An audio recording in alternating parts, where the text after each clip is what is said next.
here. They hate it. Luke always asks when we can go home, and Micah still asks to return to his special fishing hole. John is unhappy because the others are unhappy, and Athalia hears her brothers talk about horses and animals and longs for what she's never known. I'm telling you, I can't take much more. Dianne fought back tears. I try to be understanding about this, but 5 years have slipped away in understanding. The first year was completely reasonable. I knew we wouldn't be back at the ranch overnight. Then more time slipped away, and Cole ended up breaking his leg in that accident late the second year. No one could have foreseen that wagon breaking loose, Coco interjected. It wasn't as if your husband arranged the accident so that he could force you all to remain here in Virginia City. I know that. But then, when he was completely recovered, the freighting business seemed too good to leave. Cole was too busy bringing in building supplies for other men's houses. Had George and Jamie not pushed to get back to rebuilding, we'd have no hope of returning this year. Even so, I must say my hope is dwindling. It's already June, and Cole isn't making any plans. Every time I talk to him about ordering cattle, he changes the subject. When I try to mention finding a buyer for this place, he talks of the blessing this house has been.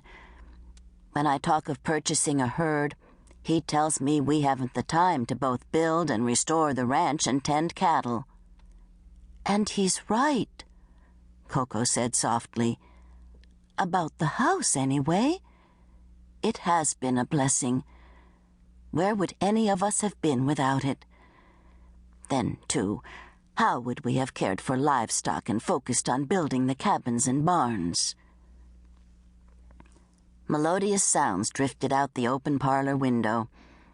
Ardith, Diane's widowed sister, was again comforting herself in music. It was uncanny the way she had taken to the piano. She could hear a song and replicate it without any difficulty.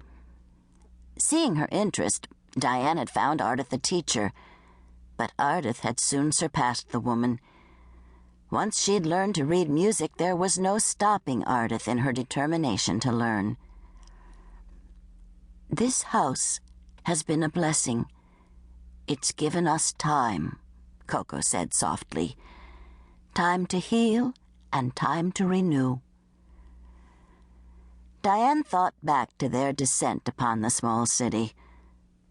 The fire had devastated them, taking not only the ranch house and barns, but nearly all of their belongings. They had escaped with very little, as the fire moved more quickly than anyone could have imagined. The large house in Virginia City had accommodated them nicely, providing room for Cole and Diane's family, as well as Coco and her children, George and others. They were fortunate, blessed to be alive and safe, for death had touched them as well. Diane's sister Ardith had lost her husband Levi to the fire. He had been a dear friend to them all, and a wonderful foreman. She didn't know who would ever replace him, if they ever even needed a foreman again. Bitterness welled up in her heart. It's just not fair. George nodded, his eyes filled with sorrow. He understood. He had once gone by the name Takes Many Horses and had lived with his Blackfoot relatives, enjoying the liberty and freedom of the Indian way of life. It wasn't fair that he should have to give that up in order to keep from being pushed onto a reservation with his friends and family. It wasn't fair that he had to deny his heritage in order to keep from losing his life. Dianne bit her lip.